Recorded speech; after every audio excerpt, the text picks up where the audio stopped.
Welcome back to another technical deep dive here in the debug zone. Today we're tackling a big question and breaking it down with us from other users. Hopefully this clears up some misconceptions and helps you get the answer you need. So buckle up, stay a little curious, and let's jump right in.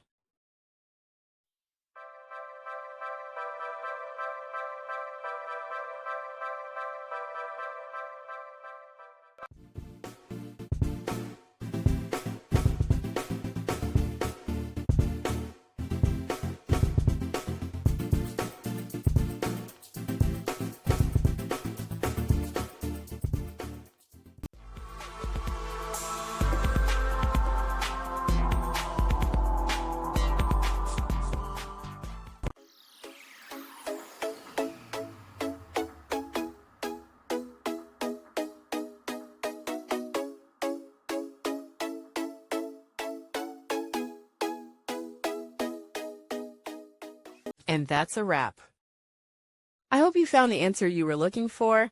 If you did, take a second to hit that subscribe button. It really helps out. And let me know in the comments which solution worked best for you. See you next time in the debug zone.